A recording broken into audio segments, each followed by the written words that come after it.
ஓம் சாந்தி. போன வகுப்பில் நாம் ஒரு உயிர் சக்தி, ஆன்ம சக்தி, ஆத்மாவாகிய பஞ்ச தத்துவத்தால் ஆன இந்த அழியக்கூடிய உடம்பில் இரு புருவங்களுக்கு மத்தியில் அதி சூக்ஷமமான கண்ணுக்கு தெரியாத சிறிய ஒளிப்புள்ளியாக இருக்கிறோம். உடல் அழியக்கூடியது, ஆன்மா அழிவற்றது. ஆன்மா இந்த உடம்பில் இருக்கிற வரைக்கும் இந்த உடம்பில் எந்த ஒரு துர்நாற்றமும் வீசுறது இல்லை. ஆன்மா பிரிஞ்ச அடுத்த வினாடி இந்த உடம்பு கொஞ்சம் கொஞ்சமாக அழுகத் தொடங்கும், துர்நாற்றம் வீசத் தொடங்கும். அப்போ ஆன்மா எவ்வளவு பரிசுத்தமானது! காரணம், ஆன்மா இந்த பஞ்ச தத்துவங்களுக்கு அப்பாற்பட்ட, 5 தத்துவங்களுக்கு அப்பாற்பட்ட 6வது தத்துவத்திற்கு சம்பந்தப்பட்டது, பரமாத்மாவிற்கு சம்பந்தப்பட்டது. ஆன்மா பரமாத்மாவிற்கு சமமாக பரிசுத்தமாக இருக்கிறது.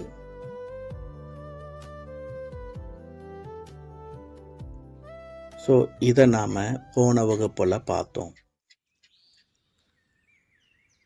இந்த உடம்பில் கண், காது, மூக்கு, நாக்கு, தொடு உணர்வு எனும் கர்ம இந்திரியங்கள் மூலமாக ஆன்மா செயலை செய்கிறது. கர்ம இந்திரியங்கள் உடலுக்கு சம்பந்தப்பட்டது. இன்றைய வகுப்பில் ஞான இந்திரியம் அப்படின்னா என்னன்றது பார்ப்போம். இந்த ஞான இந்திரியங்களைத்தான் மனம், புத்தி, சமஸ்காரம்னு சொல்லப்படுது. எல்லோருமே இது போல வார்த்தைகளை உபயோகிப்போம். என்னுடைய மனசு சரியில்லை, என்னுடைய மனம் ரொம்ப பாரமாக இருக்குது, மனம் ரொம்ப வலிக்குது, மனம் வேதனையாக இருக்குது. ஆனால் அந்த மனதின் வேதனையை எப்படி சரி செய்கிறது அது யாருக்குமே தெரியாது. காரணம், மனம் எங்கே இருக்குன்னு தெரிஞ்சாதானே அந்த மனதில் இருக்கிற வலியை சரி செய்ய முடியும், வேதனையை சரி செய்ய முடியும், துக்கத்தை சரி செய்ய முடியும். இப்போ நம்ம ஒரு டாக்டர் கிட்ட போகிறோம். டாக்டர், எனக்கு உடம்புல வலி இருக்குது, என்னுடைய வலியை சரி செய்யுங்கன்னு சொல்கிறோம்.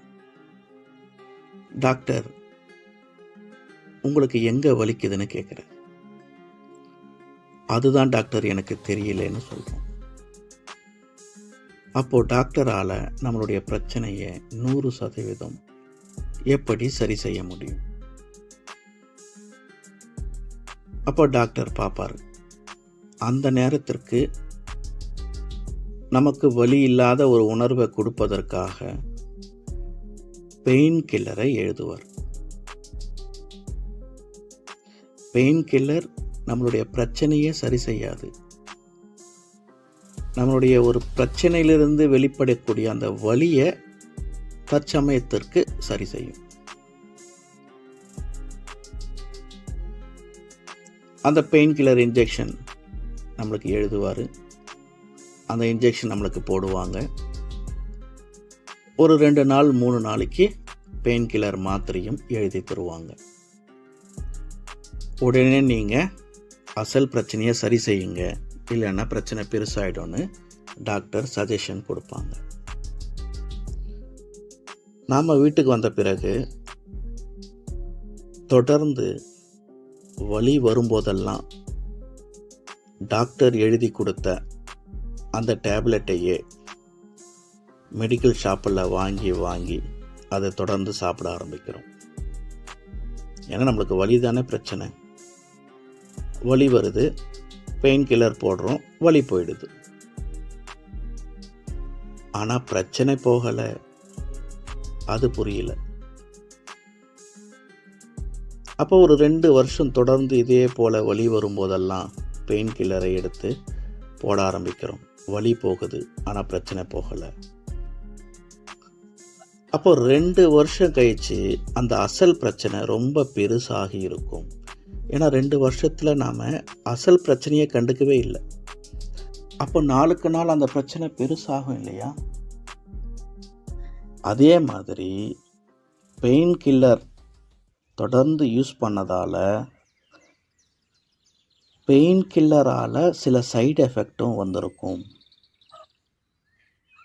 உதாரணத்துக்கு பெயின் கில்லர் அதிகமாக யூஸ் பண்ணால் நமது சிறுநீரகம் கிட்னி ஃபெயிலியர் ஆகும்னு எல்லோருக்குமே தெரியும். சில பெயின் கில்லர் கிட்னியை பாதிக்கும், சில பெயின் கில்லர் நமது லிவரை பாதிக்கும். அப்போது பழைய அப்போ அசல் பிரச்சனையும் 2 வருஷத்தில் பெருசாகுது. பெயின் கில்லர் தொடர்ந்து எடுத்துக்கிட்டே வந்ததால் அதனால் புதுசாக சைடு எஃபெக்டும் வந்திருக்கு. ஒரு கட்டத்துக்கு மேலே பெயின் கில்லரை தொடர்ந்து யூஸ் பண்ண அந்த பெயின் கில்லரும் ஒரு கட்டத்துக்கு மேலே வேலை செய்யாதுன்னு சொல்லுவாங்க. அப்போ இனிமேல் தான் அந்த வலி அந்த பெயின் கில்லருக்கு மசியாது. இப்போ அந்த வலியை நம்ம அனுபவிச்சு தான் ஆகணும். இனி எந்த ஒரு பெயின் கில்லரும் உதவி செய்யாது, சப்போர்ட் பண்ணாது. புது பிரச்சனையும் வந்திருக்கும், பழைய பிரச்சனையும் பெருசாகி இருக்கும்.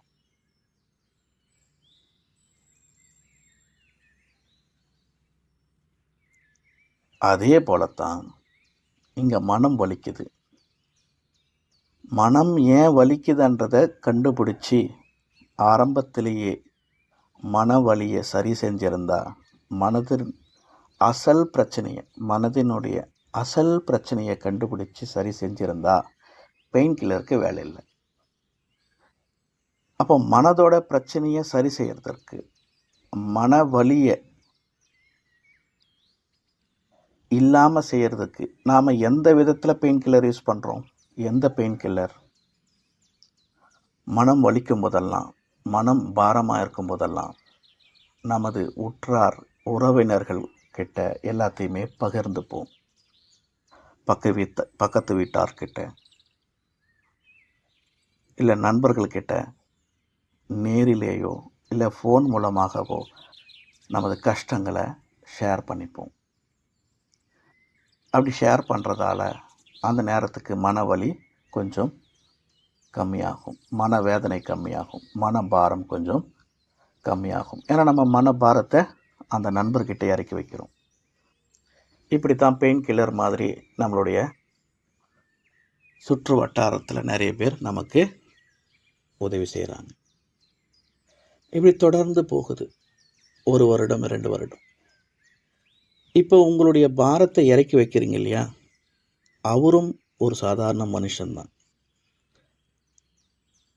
அப்போ அவருக்கும் இங்கே ஒரு 2 வருஷத்தில் ஓவர்ஃப்ளோ ஆகுது. உங்களுடைய கஷ்டங்கள் நஷ்டங்கள் கேட்டு கேட்டு அவருக்கு இப்போ பாரம் அதிகமாகுது, அவருடைய மனம் பாரமாகுது. அப்போ அதை அவர் யார்கிட்டையாவது இறக்கி வைக்கணும்.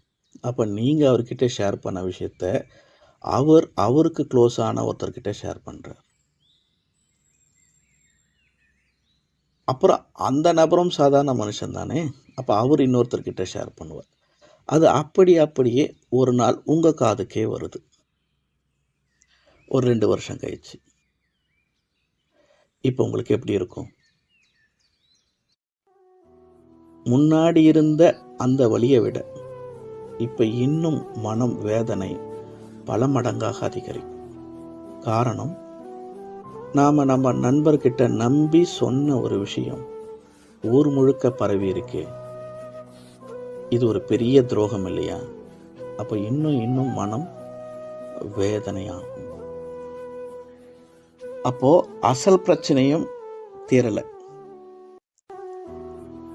பெயின் கில்லர் மாதிரி உங்கள் நண்பர்கிட்ட ஷேர் பண்ணி உங்கள் மன வலியை நீக்கிக்கிட்டீங்க இல்லையா? இப்போ அதனால் இன்னும் பல மடங்கு வேதனை அதிகமாகி இருக்கு. இவர் நம்பி சொன்ன விஷயத்தை ஊர் முழுக்க சொல்லிட்டாரேன்னு அது ஒரு துரோகமாக அனுபவமாகுது. இன்னும் பல மடங்கு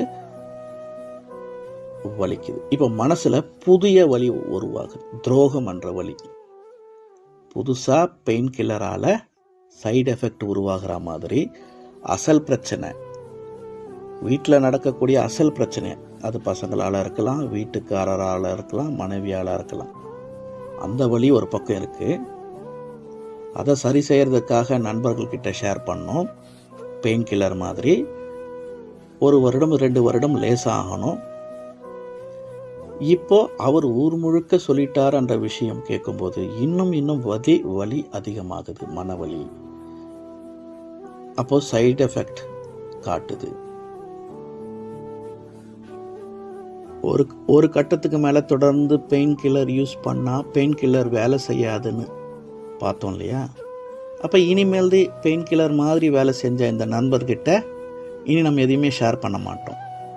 அப்போ உங்களுடைய வாழ்க்கையில் நடக்கக்கூடிய வலி வேதனைக்கு இனிமேல் தீர்வு கிடைக்காது. இனி நீங்கள் லேசாக முடியாது. இனி பெயின் கில்லர் வேலை செய்யாது. ஸோ அப்போது உடம்புல வலி எங்கே வருது, எதனால் வருதுன்னு கண்டுபிடிச்சி அப்போவே நீங்கள் டாக்டர்கிட்ட கரெக்டாக சொல்லியிருந்தா, டாக்டர் சொன்ன விஷயங்களை அப்படியே ஃபாலோ பண்ணியிருந்தா ஆரம்பத்திலேயே அந்த பிரச்சனையை சரி செஞ்சிட்ருக்கலாம். சின்னதாக இருக்கும்போதே சரி செஞ்சிட்ருக்கலாம். அறுவை சிகிச்சை மூலமாக சரி செஞ்சிட்ருக்கலாம். அப்படி ஆரம்பத்திலே சரி செஞ்சிருந்தா வலி இருக்காது. வலின்றது என்ன? இந்த குறிப்பிட்ட இடத்துல ஏதோ ஒரு பிரச்சனை இருக்குதுன்னு உங்கள் உடம்பு உங்களுக்கு சொல்லுது. நாம் அந்த வலி இங்கே வலி இருக்குது, இங்கே பிரச்சனை இருக்குதுன்னு சொல்லக்கூடிய அந்த சப்தத்தை கட் பண்ணுறோம்.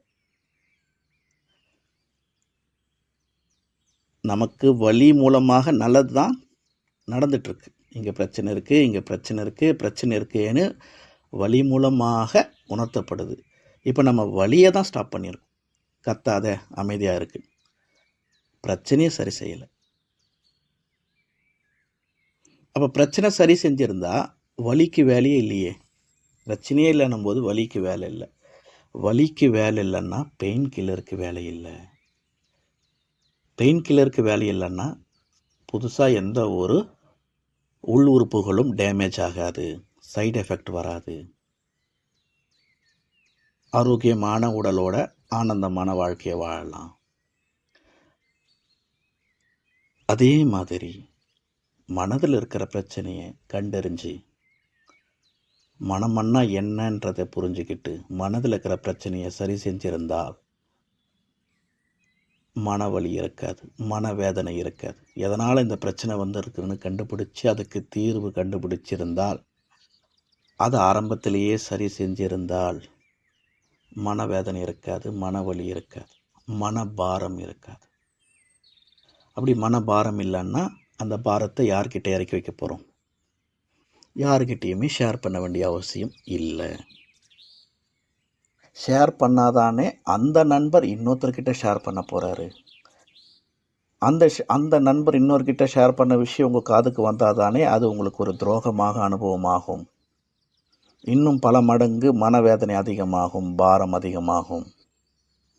அப்போ அது எதுக்குமே தேவையில்லாமல் போயிட்டுருக்கும்.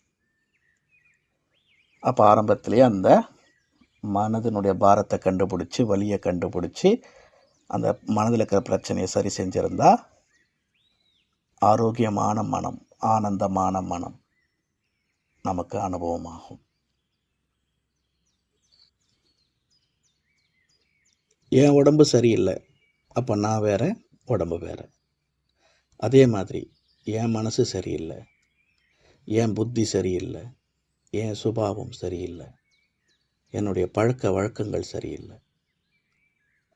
என் மனசு சரியில்லைன்னா என்ன அர்த்தம்? அப்போ நான் வேற, என் மனசு வேற. என்னுடைய மனம், ஆனால் நான் மனம் அல்ல. என் மனசு சரியில்லைன்றது தான் சரியாக இருக்கும். அதுக்கு பதில் நாம் இது போல் பேசுவோமா? நான், மனசு சரியில்லை, நான் புத்தி சரியில்லை, நான் சுபாவம் சரியில்லை, நான் பழக்க வழக்கம் சரியில்லை. பேச்சுவார்த்தைக்கு கூட இது பொருந்தலை. அப்போது இதுதான் சரி. என் மனசு சரியில்லை, என் புத்தி சரியில்லை, என்னுடைய பழக்க வழக்கங்கள் சரியில்லை, என்னுடைய சுபாவம் சரியில்லை. அப்போது நான் யார்? ஆன்மா.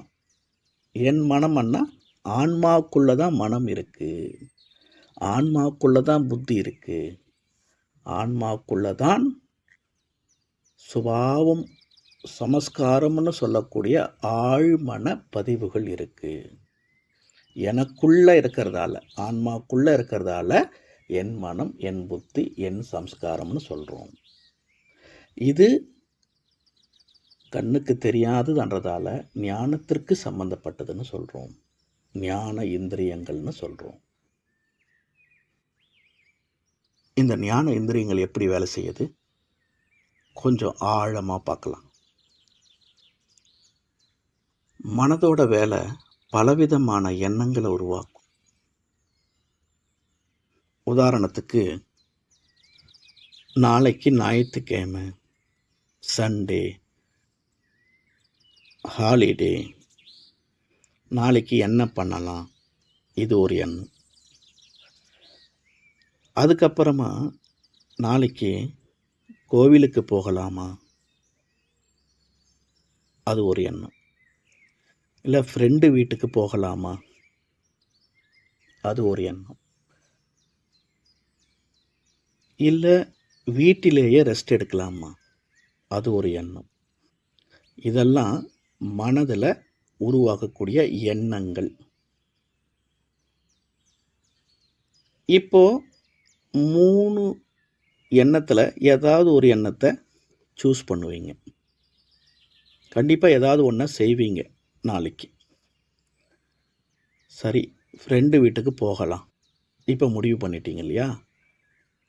அப்படி முடிவு பண்ணது புத்தியோட வேலை. முடிவு எடுக்கிறது புத்தியோட வேலை. முடிவு எடுத்த பிறகு புத்தி நீங்கள் எடுத்த முடிவின் சிந்தனையில் மூழ்கும். உதாரணத்துக்கு, ஃப்ரெண்டு வீட்டுக்கு போகலான்னு முடிவு பண்ணிட்டோம் இல்லையா? இப்போ புத்தி சிந்திக்கும், ஃப்ரெண்டு வீட்டுக்கு எதில் போகலாம், ட்ரெயினில் போகலாமா, பஸ்ஸில் போகலாமா, பைக்கில் போகலாமா? அப்போது முடிவு எடுத்த அந்த முடிவின் ஆதாரத்தில் சிந்தனை போகும். அந்த சிந்தனையும் புத்தியினுடைய வேலை. ஸோ அப்போ எதில் போகலாம் என்ற சிந்தனை வரும்.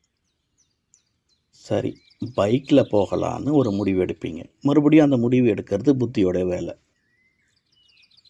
சரி, பைக்கில்னா எந்த ரூட்டில் போகலாம், சிட்டிக்குள்ளே போகலாமா, இல்லை பைபாஸ் ரூட்டில் போகலாமா, ஹைவேல போகலாமா? அப்போ இந்த சிந்தனை வரும். இல்லை சிட்டிக்குள்ளே வேண்டாம், ரொம்ப டிராஃபிக்காக இருக்கும், நம்ம ஹைவேலே போகலாம், இப்போ புதுசாக 2 பிரிட்ஜ் போட்டிருக்காங்க, சீக்கிரமாக போயிடலாம். இப்போ ஹைவேல போகலான்ற முடிவை எடுத்துறீங்க. ஸோ அப்போது ஃப்ரெண்டு வீட்டுக்கு போகலான்னு முடிவு எடுக்கிறீங்க புத்தியின் மூலமாக. அடுத்தது இப்போ மனதோட வேலை அங்கேயே முடிஞ்சிடுச்சு. அது பல விஷயத்தை காமிக்கிறது மனம். அதில் ஏதாவது ஒன்றை சூஸ் பண்ணுறீங்க இல்லையா, அது புத்தியோட வேலை. அப்படி சூஸ் பண்ண பிறகு புத்தி ஆழ்ந்து சிந்திக்கும். ட்ரெயினில் போகலாமா, பஸ்ஸில் போகலாமா, பைக்கில் போகலாமா? பைக்கில் போகலான்னு முடிவு பண்ணுவீங்க. பைக்கில்னா எந்த ரூட்டில் போகலான்னு முடிவு பண்ணுவீங்க. அப்புறம் ரூட்டை முடிவு பண்ணுவீங்க. இப்போ எல்லாத்தையுமே முடிவு பண்ணி முடிச்சிட்டிங்க. எங்கே போகணும், எதில் போகணும், எந்த ரூட்டில் போகணும். இப்போது கன்ஃபார்ம் ஆயிடுச்சு. இப்போது நீங்கள் முடிவு எடுத்த பிறகு உள்ளுக்குள்ளே ஒரு உணர்வு உருவாகும், ஒரு மகிழ்ச்சி உணர்வு உருவாகும். இது முடிவு எடுக்கிறதுக்கு முன்பாக இந்த உணர்வு இருக்காது. உள்ளுக்குள்ளே ஒரு குழப்பம்தான் இருக்கும்.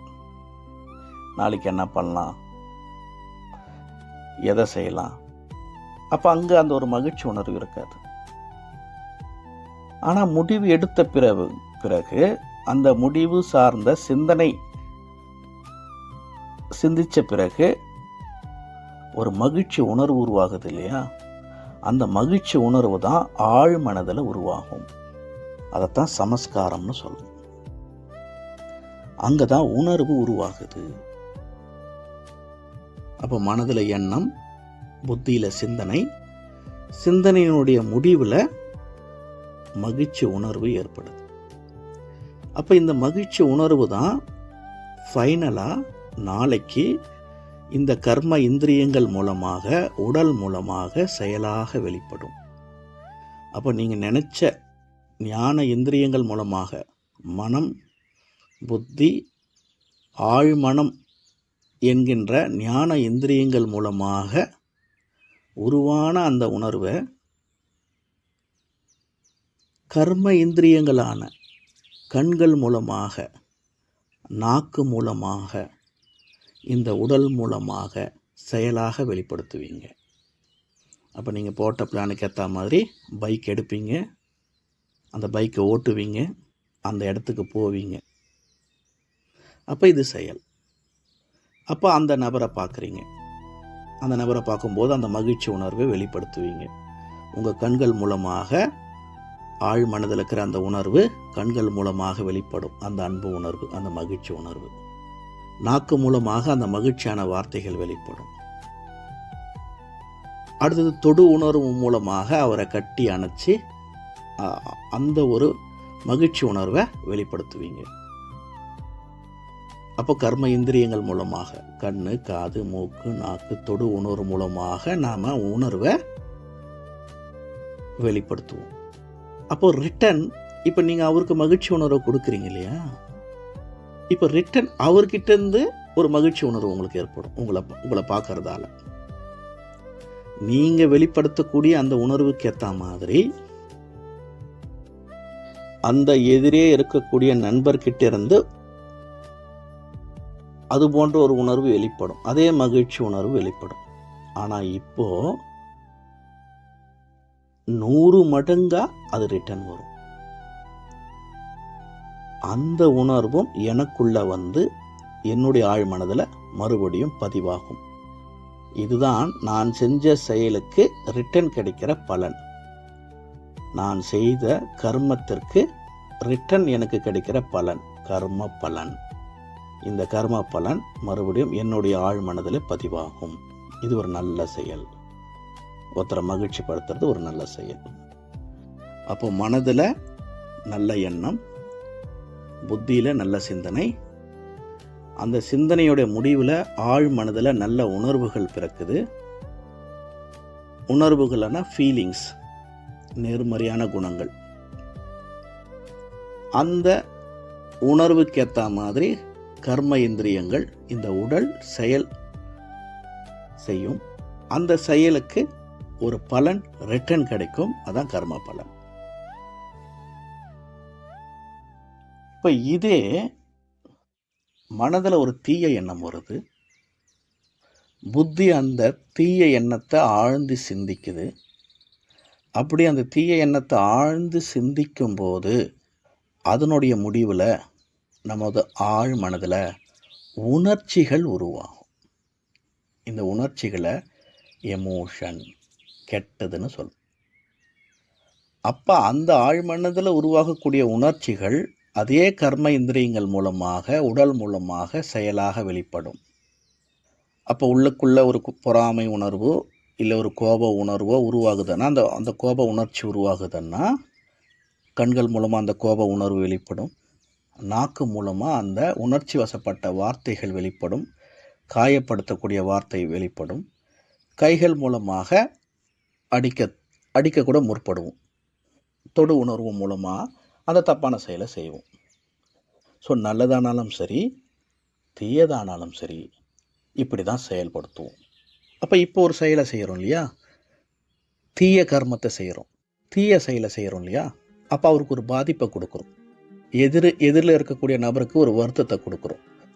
அப்போ ரிட்டன் அவர்கிட்ட அந்த வருத்தம் வருது இல்லையா, அதே மாதிரி 100 மடங்கு அதிகமாக அந்த வருத்தம், அந்த துக்கம், அந்த மனவேதனை வரும். அது நம்மக்கிட்ட தான் மறுபடியும் வரும், நம்ம ஆழ் மனதில் தான் பதியும். இதுதான் பாவப்பதிவு.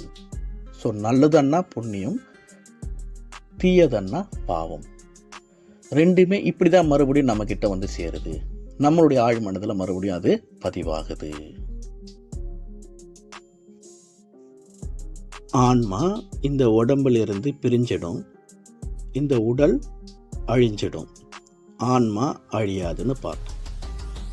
அப்போ ஆன்மா அழியாது, ஆன்மாக்குள்ளே தான் மனம், புத்தி, ஆழ்மனம் இருக்கு.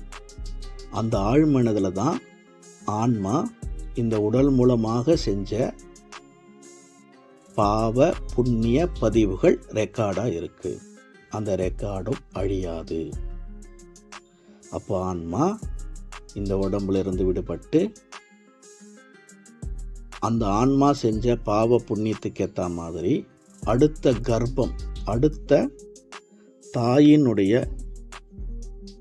கர்ப்பம் கிடைக்கும் வரைக்கும் அந்த ஆன்மா இங்கேயே சுத்திக்கிட்டே இருக்கும்.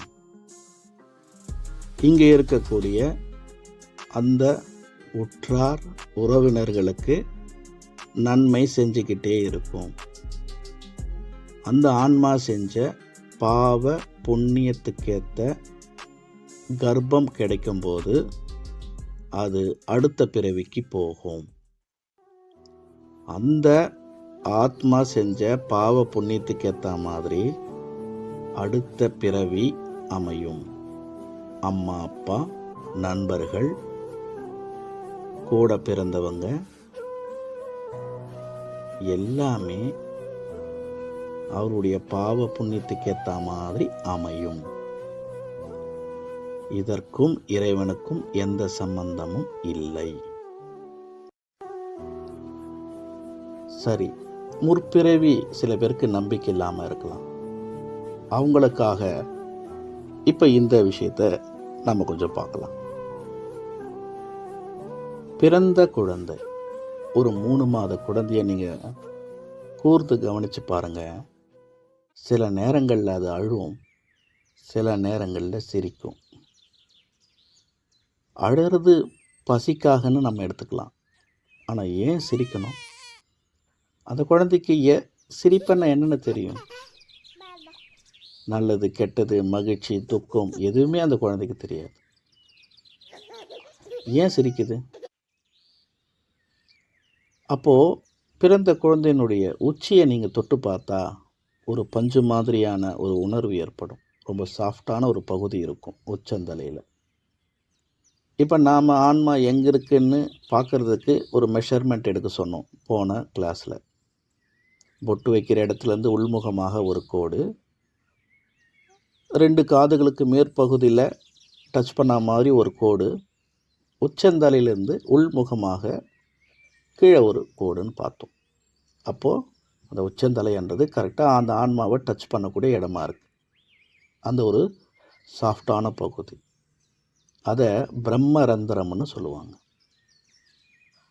பிரம்மம்னா முழு விஸ்வம், ஞானம், எல்லா சீக்ரெட்டும் அதுக்கு பொருள். அப்போது பிரம்மரந்திரம்னா அது எல்லாமே தெரிஞ்ச ஒரு நிலை. அது சாஃப்டாக இருக்கிற வரைக்கும், அது ஒரு 3 மாதம் 4 மாதம் கழித்து அது அப்படியே அந்த சாஃப்டான பகுதி கெட்டிப்படும். அப்போது அந்த குழந்தைக்கு எது வரைக்கும் சாஃப்டான பகுதி இருக்கோ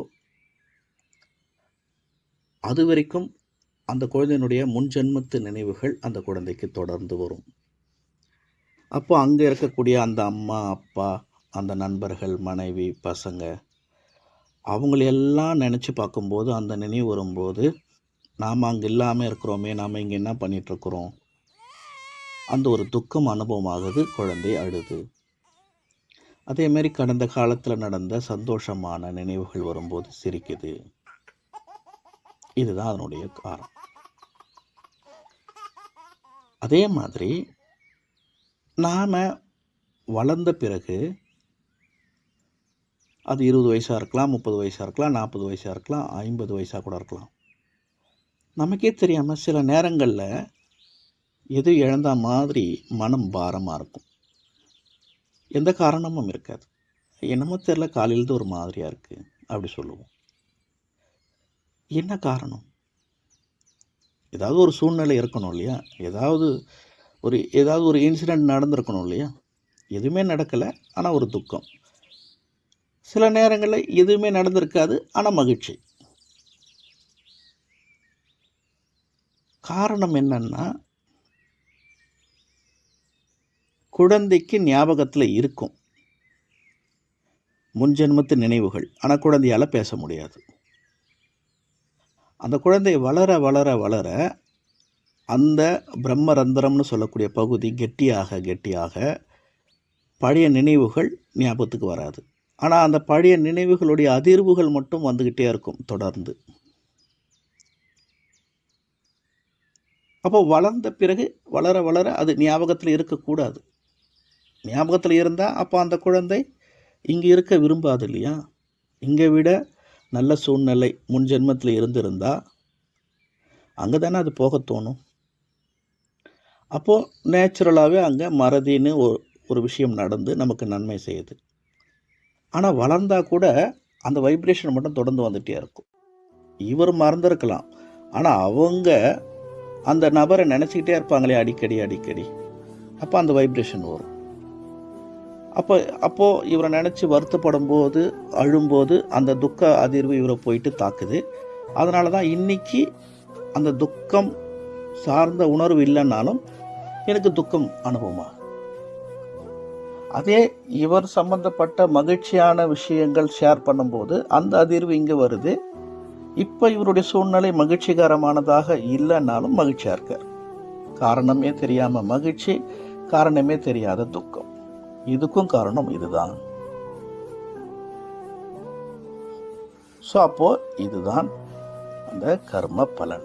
ஸோ அதனால தானே நாம் இறந்து போயிட்டார்ன்றோம். இருந்து போயிட்டார். அப்போ இந்த உடம்புல இருந்து போயிட்டார். அப்போ எங்கிருந்தோ வந்தார், இருந்தார், போயிட்டார். அப்போ போனவர் தானே ஆன்மா.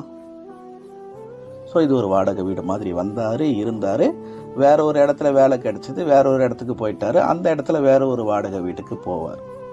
அங்கே அந்த வேலைகளை அவர் செய்வார். இது போல் நம்ம புரிஞ்சுக்கலாம்.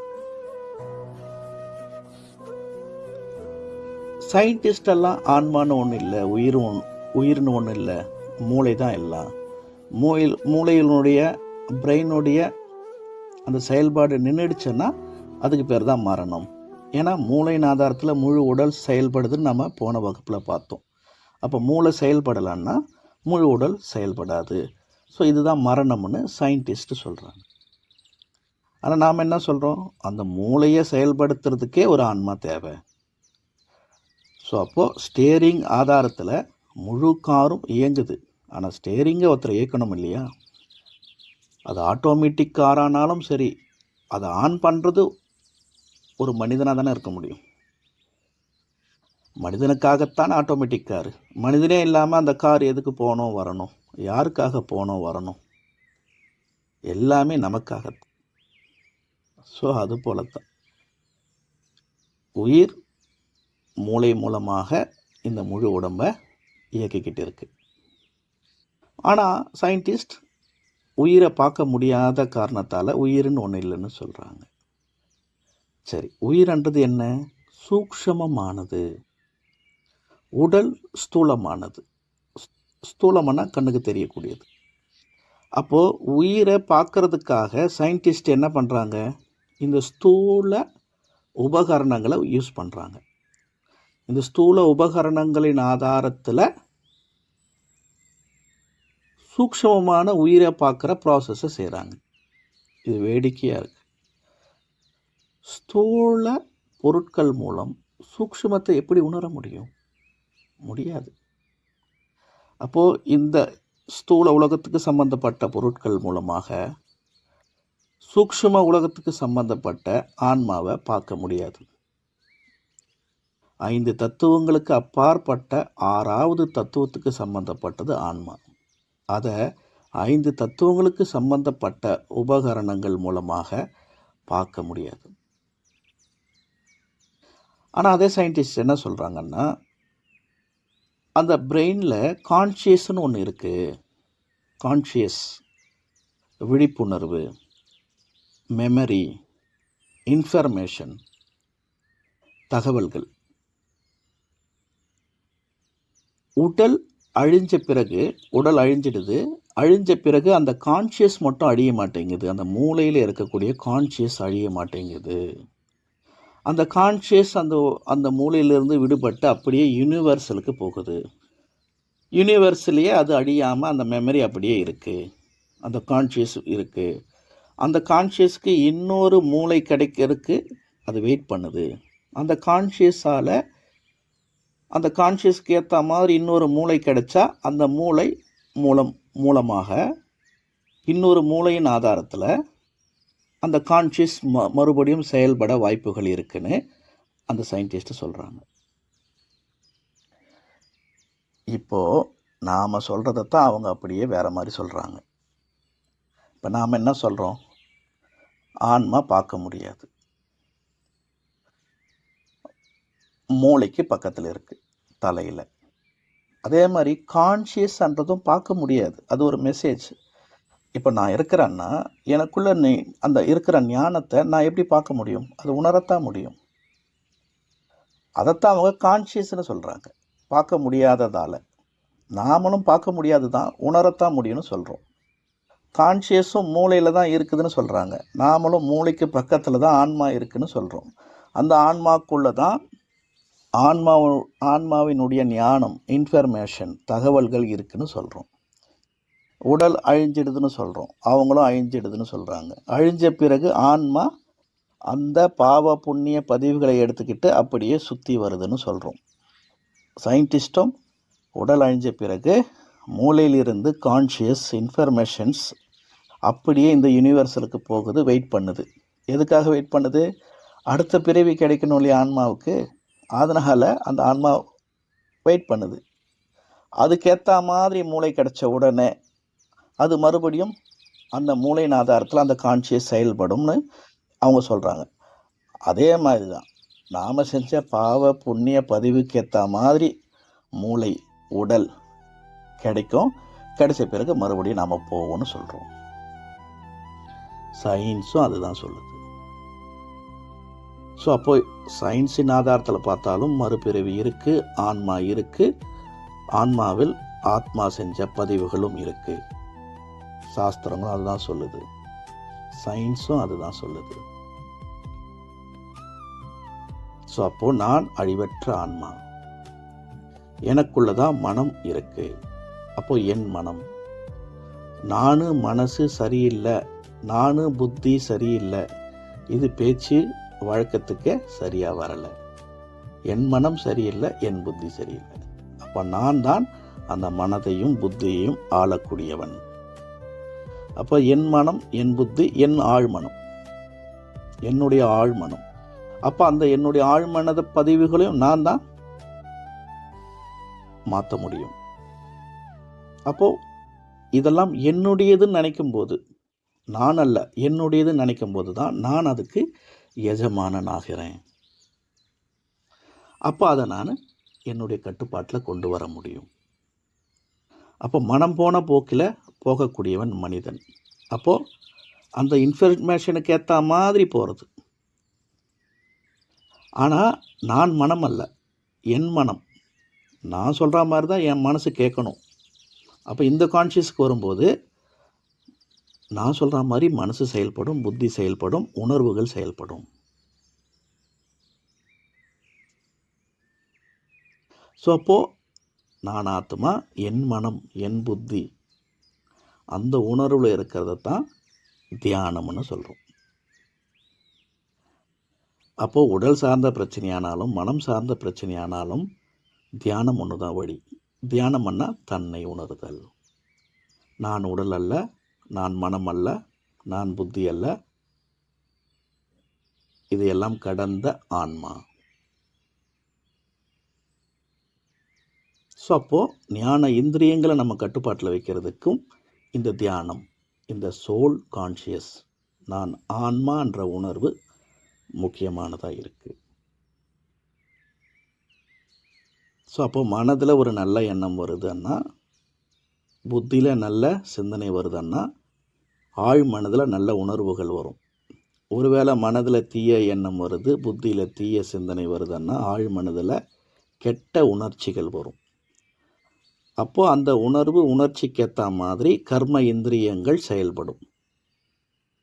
அன்பான பார்வை, அமைதியான பார்வை, தூய்மையான பார்வை, ஆனந்தமான பார்வை, இல்லை கோபமான பார்வை, வெறுப்பான பார்வை, பொறாமை நிறைந்த பார்வை. அப்போ அது செயல். அப்போ அந்த செயலுக்கேற்ற மாதிரி ரிட்டன் ஒரு பலன் வரும். அதான் கர்ம பலன். அது 100 மடங்காக வரும். கொடுத்ததை விட 100 மடங்காக ரிட்டன் வரும்.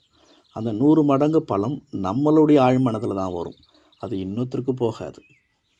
அப்போ அந்த ஆழ்மன பதிவுகளை எடுத்துக்கிட்டு நாம் அடுத்த பிறவிக்கு போவோம். அப்போ இந்த ஆழ்மன பதிவுகளை மாற்றுறதற்கு வழி இல்லையா? அப்போ அதை மாற்றணுமானா என்ன பண்ணணும்? அப்போது ஆழ்மனதை பற்றி நல்லா தெரிஞ்சுக்கணும். Subconscious mind. அப்போ அந்த ஆழ்மனதனுடைய சக்தி என்ன, அதை எப்படி சரியாக பயன்படுத்துறதுன்றது அடுத்த வகுப்பில் பார்க்கலாம். ஓம் சாந்தி.